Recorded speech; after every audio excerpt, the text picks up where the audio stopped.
নমস্কার বন্ধুরা, নতুন রেসিপিতে আপনাদের স্বাগত। আজকে আমি আবার একটা অন্যরকম রেসিপি নিয়ে এসেছি। এই দেখুন বন্ধুরা, এগুলো কি বলুন তো? এগুলো হচ্ছে করম চা।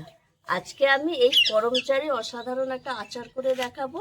আর কিভাবে আচারটা করব প্রথম থেকে শেষ পর্যন্ত ভিডিওটা দেখবেন, স্কিপ করবেন না। ভিডিও ভালো লাগলে লাইক শেয়ার সাবস্ক্রাইব করতে একদম ভুলবেন না।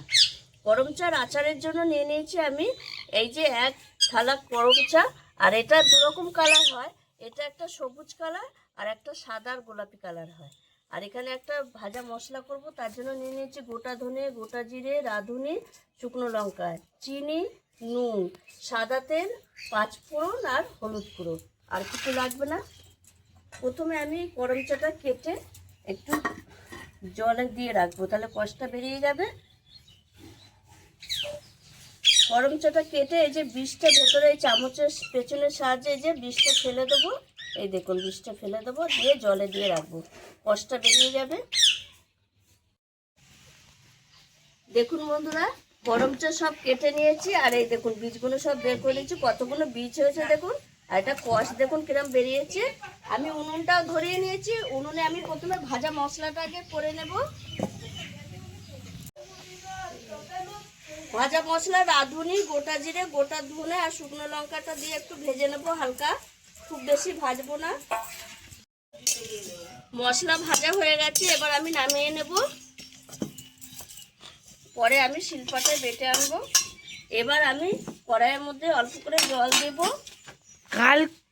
একটু গরম জল একটু কষ্ট বেরোনোর জন্য আমি এই জলটা দিয়ে একটু ভাপিয়ে নেবো।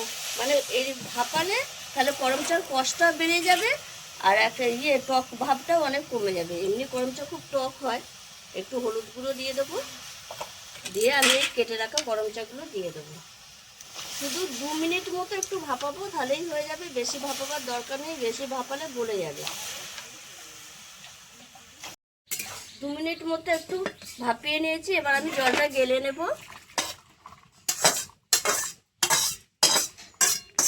এবার আমি কড়াইটা বসিয়ে দেবো, দিয়ে একটু কুচিয়ে নেব।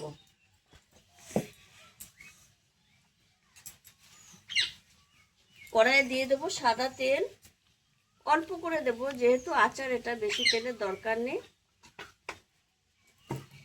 এখানে দিয়ে দেবো পাঁচফোড়ন। তেলটা একটু পাঁচফোড়নটা তেলের সঙ্গে একটু মিশিয়ে নেব নাড়াচাড়া করে। পাঁচফোড়নটা একটু মিশিয়ে নিয়েছি, ভেজে নিয়েছি। এবার আমি করম চা ভাপিয়ে রাখা করম চাটা দিয়ে দেবো, দিয়ে আমি 2 মিনিটের মতো এরকম নেড়ে চেড়ে নেব। 2 মিনিট হয়ে গেছে, এবার হালকা করে অল্প করে একটু হলুদ গুঁড়ো দেবো আর কালারটা ভালো আসার জন্য একটু সামান্য লঙ্কার গুঁড়ো দেবো, তাহলে একটু কালারটাও ভালো আসবে আর একটু ঝাল ঝালও লাগবে আচারটা। এবার একটু নেড়ে চেড়ে আমি এবার চিনি দিয়ে দেবো। 1 বাটি চিনি নিয়েছি। মিষ্টির পরিমাণটা আপনারা যেরকম খাবেন সেরকমভাবে দেবেন। আর করমটা যেহেতু খুব টক, তার জন্য আমি এই 1 বাটি চিনি দিয়ে দেবো।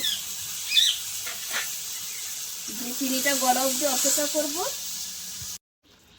এই দেখুন বন্ধুরা, আচারটা কত সুন্দর হয়েছে, দেখেছেন? রসটা ঠিকঠাক ঢুকে যাচ্ছে। এরকম চিনি দেওয়ার পর আমি 5 মিনিট ফুটিয়ে নিয়েছি। এবার আমি দিয়ে দেবো স্বাদ মতো লবণ। প্রথমে দিলে গরম চাটা মানে গলে যেত, ভালো লাগতো না আচারটা। এই দেখুন এখন গোটা গোটাই আছে, একটু গলে গেছে, একটু না গলে তো ভালো লাগবে না। এইবার আমি এই ভাজা মশলাটা দিয়ে দেবো।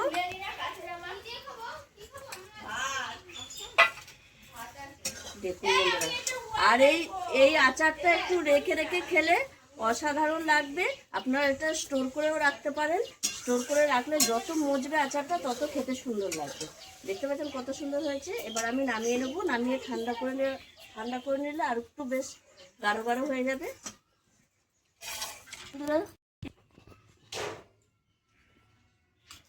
দেখুন বন্ধুরা, আচারটা কতটা লোভনীয় হয়েছে।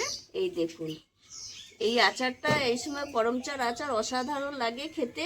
এটা আপনারা যাদের বাড়িতে গাছ আছে, অনেক করম চা থাকে, ভাবে কী করবো, নষ্ট হয়ে যায়। সেই করম চা যদি এরকম কেটে আচার করে স্টোর করে রেখে দেন, তাহলে বছর জুড়ে খাওয়া যায়। আর আমি যেভাবে আচারটা করেছি এইভাবে আচারটা করে স্টোর করে রাখবেন, অসাধারণ লাগে। আর আমার এই ভিডিওটা যদি আপনাদের ভালো লেগে থাকে, তাহলে লাইক করবেন, শেয়ার করবেন, সাবস্ক্রাইব করবেন। আবার দেখা হবে আগামী ভিডিও।